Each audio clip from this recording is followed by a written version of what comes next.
Unspoken Truth Podcast. I'm your host, Talise. What's up, man? It's super duper cold outside, man. Try to stay warm. If you ain't gotta go out, don't. Just a couple words of advice. Um, this is Tuesday's episode where I try to catch my people coming and going off their lunch break so we can discuss something and maybe jump on it again at a later date. So today's topic is, do you know your status? And what I mean by that is, do you know what your sexual status is as far as STDs and STIs? That's what we're going to talk about today, okay? Um, ooh, this might be a little heavy for people, but hey, we grown. We ought to be able to have conversations without people getting uncomfortable or being ignorant, okay? Um, First, we got to discuss what's a STD and an STI, okay? Um, I like to, when we doing episodes pertaining or referencing something in particular, I like to give a definition first so that everybody is on the same page and we all got somewhat of the same understanding.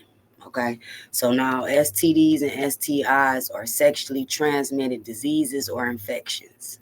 Okay, I think at whatever age you are, I'm sure you've heard of it, perhaps dealt with it, um, even had to be treated for it. So, let's be mature with the conversation and let's get what we need to get from it, so we can help each other moving forward.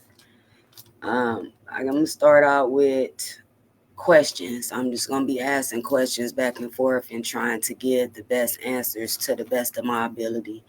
I am going to attempt to share my screen today with y'all with a physician, a doctor, who has actually studied on STDs and STIs. And I'm just going to share a small video with y'all on what he is saying is the reason why we've seen a significant increase in STDs and STIs. Okay, so we'll get to that towards the end. Okay, how are they transferred from one person to another? A lot of people believe that it's only one way to contract STD or STI. I want to be the first person to say that is not true. Okay, um, there is various ways to contract sexually transmitted infection or disease. Here's examples of what I mean by that. Yes, they can be transferred through sexual contact. That's known, that's a fact. But they also can be transferred through your food. They also can be genetically transferred, okay, from parent to child. This is why and if you've ever been tested as a woman, they tell you if you ever become pregnant while being infected with something, there is a very high percentage that the child can also be infected as well. Okay, so I'm just throwing stuff out here. Examples of other ways to contract your towels, sharing towels and stuff with people, your linen, the sheets and blankets and covers on your bed. Okay, so we not just, because we dealing with fluids, okay? And in some cases, a shedding process. So there's definitely a possibility for things to happen outside of sexual contact, okay? Um, can they be treated and cured? I know a lot of people that heard that it's a bunch of diseases. Once you catch them, that's the end of your life. That's not true, okay? And this is why I'm going to share the video of Dr. Yaki with my following base and viewers so that we can understand that there are scientists and doctors, physicians that's out here testing and doing research on a lot of the stuff that we've been told as society is nothing you can do about it. I'm letting you know out of my mouth right now that that's not true. Okay, a lot of the stuff that's being transferred amongst each other, it definitely can be cured. And I'm not talking about your regular old prescription from your doctor. Okay? But I'm letting you know, we know that there's people out here that lived, breathed, walked, talked, and actually produced results in reference to this particular topic. And that's Dr. Sabi. If you've never heard of him, go look him up. Okay? He actually won a case in New York where he was able to show proof of him curing people from different diseases and infections. Okay? So now we could talk about that at a later date. I'm just giving y'all examples and different places where you can go find this information.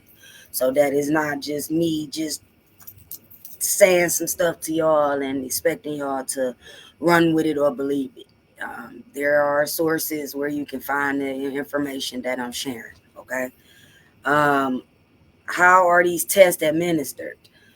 Let me just say this. I think this is a huge issue when it comes down to being tested, because a lot of these uh, tests are not on the panel. And what I mean by is there's a panel, there's a list of different things that they will test you for. For example, chlamydia, gonorrhea, syphilis, okay, to name a few. But there's two major tests that's not on that panel at all. Like if you don't specifically ask to be tested for these two things, you will not be tested for. I find that to, I find that to be some BS, to be honest, because those two tests are supposed to be some of the most increasing numbers and percentages that we've seen in a very, very long time. As far as the percentage and massive amounts of people who actually have these diseases or infections and perhaps don't even know that they have them. Okay? Those two tests are herpes, simplex, HSV, and AIDS, HIV. Okay? Those two tests are not on the panel. If you don't ask for them, you will not be tested for it. Okay? I'm telling you right now, if you don't believe me, go see for yourself. Those two tests are specifically blood tests because those are the only ways that they can find out if you're positive or not. Okay? So now let's keep it moving. The other test, for a man, and I know they don't like to hear this, but hey, it's a way for you to be tested as well. They will collect what is called a swab from the tip of your penis, and they can test that fluid that way. For a woman, the same way, they can collect the fluid from inside of your cervix, and it can be tested that way as well. Can you catch these infections or diseases any other way? I just told y'all that you can. I just told y'all that you can. I'll give you several other examples of ways to contract certain things. The food that you partake in. Okay? I'm not out here dogging or mistreating or pointing or putting nobody on blast about what they choose to eat, but I'm letting you know that if we as humans can contract these diseases and infections, so can animals. Okay? So this is why I'm saying like this not just one way for you to contract something. It's also could be what you putting in your mouth, what you putting in your body, the meat. Okay? If that particular animal is infected and then you is killed and then you cook it and you eat it, there you go. Okay? That goes right into the next question. What other sources can these things be found in? I just told y'all, animals. Okay, we not gonna no longer be uneducated out here. We need to know all the way around what we up against, what we facing, what we dealing with, so then that we can be more proactive about how we gonna move forward after we get this information. Because I can sit here and I can give y'all information all day long about what we need to be doing or how we need to be doing it, but none of that really matters if you're not gonna apply it. If you're not gonna go look into it, if you're not gonna go and find the information to match up with what I'm saying, then it don't matter. It's non and void. So I really want y'all to go look for the information that I'm giving y'all. So then y'all have confirmation as to what I'm saying. Okay. Why are we seeing increasing numbers of cases? We seeing increasing numbers of cases because most people don't even understand that if they don't request these certain tests, they will not be tested for it. They will not be tested for it. And to me, that's a disservice. Because if we know that these two particular diseases and infections is running rampant in our communities, then why is that not a part of the panel? Why do we got to specifically ask for these two tests to be done? Because it don't make sense to me. It need to be on the same panel with all the rest of the tests. Especially if we see an increase in numbers. I can definitely say in my city for sure. Why? Because for starters, nobody knows to ask for these tests. They think because they go in and they ask for an STD or STI panel testing that they are getting tested for everything. I'm sorry to be the bearer of bad news. You are not being tested for everything. You not. If you don't specifically ask for these two blood tests, HIV and herpes, you will not be tested for it. I'm telling you what I know, not what I think, what I believe, what somebody else told me. I'm telling you what I know. You have to specifically ask for those tests, which makes no sense if these are the two areas in which we see an increase in numbers. I looked the numbers up before I got on here. It's staggering. I mean, we talking 80% out of 100. These numbers is crazy. But yet we have to specifically ask to be tested for these two diseases and infections. It's insane. How can we keep ourselves safe and infection free? Hey, listen, we all know what to do. We all know what to do. Just because it look good and we think it might be good for us don't mean it is.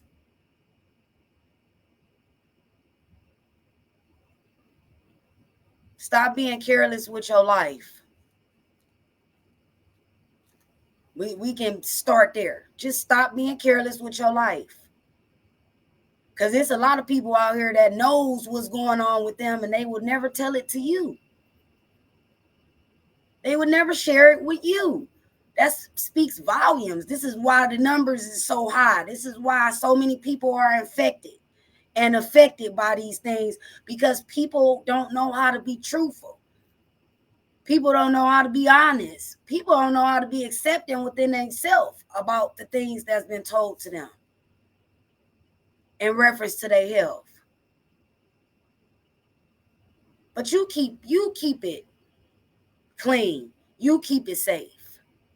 You can't control what nobody else do, but you can control what you do. If it don't feel right, it's because it ain't right. Ain't no sense to you contemplating within yourself or driving yourself crazy about it. No, whatever feelings you already got, you need to roll with that.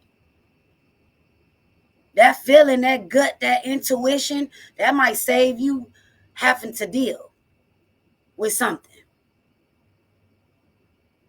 Another reason why we keep seeing increasing numbers with infections and diseases is because people don't even complete their medication. Let's talk about it, because we got to talk about it. Because this is why our kids in the future, when these type of things arise again, they will be, it's going to be hard to cure them. It's going to be hard to treat them. because of what's happening right now currently. A person, say, for example, got diagnosed with chlamydia or gonorrhea, and they've been given a prescription of medication for 7 to 10 days. They need to be taking it several times a day until the bottle or the prescription is finished. They start feeling better halfway through taking the medicine, so they stop taking it. Now, I'm not no scientist. I ain't no doctor. But I was really good in science, man. And I have enough sense to understand that stuff that goes untreated and uncured, it will migrate into something else. It becomes stronger. It becomes harder to deal with, cure, treat. Now you got a whole nother issue on your hands. All because you didn't want to finish the medication.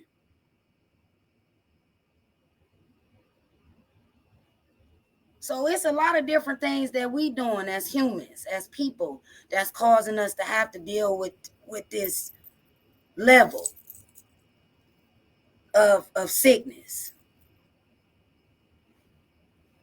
What are some things you can ask your physician?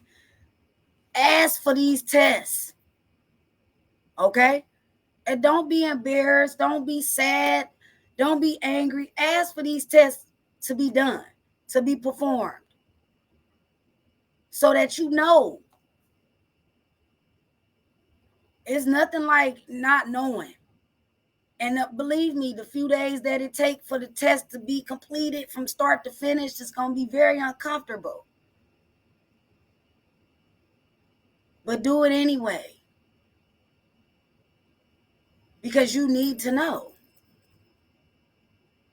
Am I safe? Am I clean? Am I okay? And if I'm not, then what do I do so I can be? That's all a part of being an adult, being responsible, man.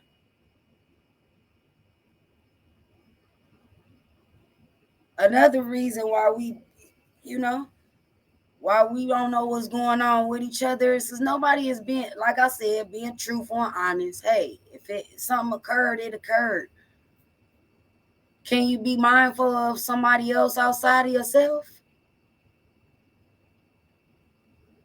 Can you at least tell the person that you're sleeping with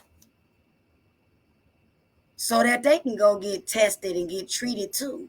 Why would you want to be the only person that's getting treatment and leaving the person that you're sleeping with out to dry? Don't do that. This is why the numbers is so high. This is why so many people is infected. Because ain't nobody even tell them. When would be a good time to be tested? I would tell anybody every 6 months. Every 6 months. And if you feel the need for it to be sooner than that, then let it be sooner than that, and that's okay. But you need to be tested on a regular basis.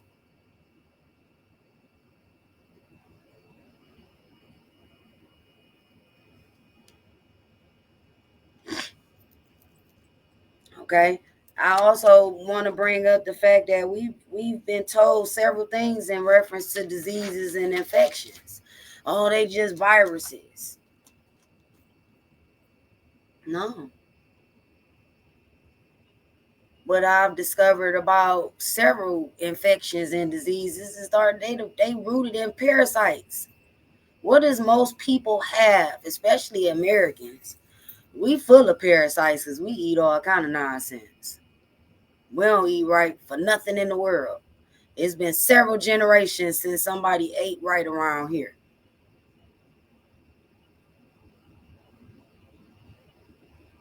But understand that it's not just something that they can't put a name to, or something that they can't figure out, because they've done the work. They've done the research. They know. They know. They weren't gonna tell you that, but they know. And I'm talking about doctors, physicians. They know.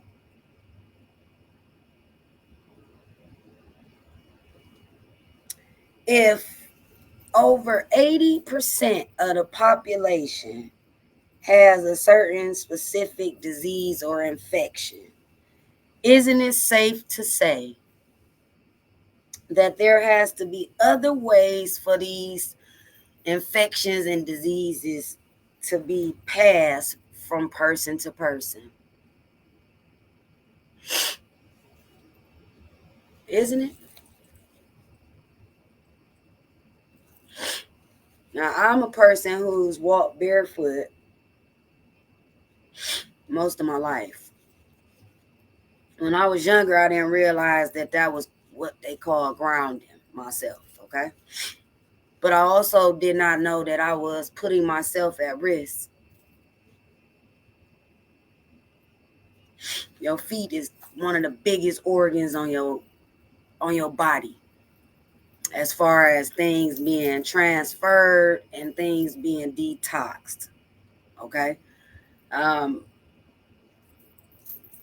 you can catch stuff in your from your feet.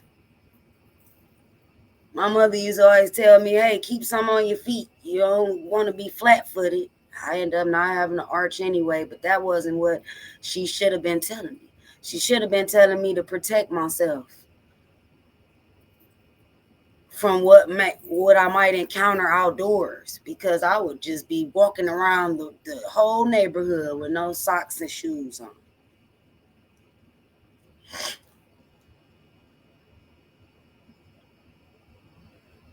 And the whole time I've been putting myself at risk for parasites, infections, bacteria. Okay. I just want everybody to be mindful of not only themselves, but the other people that's connected to them.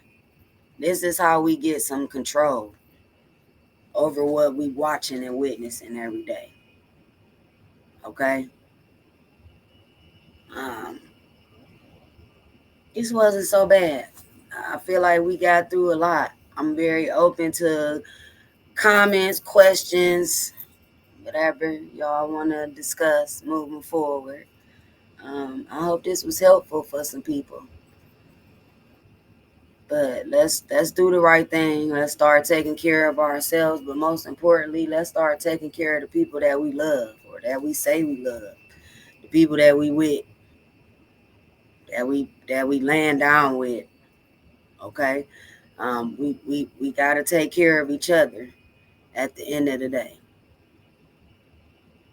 And that starts with us taking care of ourselves first and then being mindful of other people. Because unfortunately, on the contrary of what the world has told us, the things that we do and say does affect other people. Okay. I love y'all. I appreciate y'all, man, so much. Like, I have really been enjoying our Tuesdays, our conversations. I'm looking forward to more guests. I got a lot of stuff up under, you know, in the cut for future episodes. But yeah, we working, man. We taking stuff to the next level with this thing, and I'm looking forward to what's to come. You know, more guests, more powerful conversations, more transparent conversations, more hard conversations, because a lot of these topics is not going to be easy, but it's still necessary. Don't worry, I'm gonna walk it how I talk it with y'all. Okay, you will not be experiencing those uncomfortable feelings alone. I'll be right there with you. Okay, for us to walk through it, talk about it, and come up with a plan of action on what we're gonna do moving forward in life. Because this chapter for me is all about growth. Um, dealing, dealing with our mess, having victory over it, so we can help somebody else who might be dealing or encountering the same thing. Is how I see this life, being a servant of others. So I love y'all. I will see y'all right back here Friday at 8 p.m. for another episode. Okay, where we unpack, break stuff down, see where it leads to and what it's rooted in, and how we can heal and grow from it. I love y'all. Y'all be careful. Like I said at the beginning of the episode, it's cold out. Dress appropriately, okay? Put some clothes on. It's too cold. Be trying to be cute. I will see y'all on Friday, 8 p.m. Peace to my people.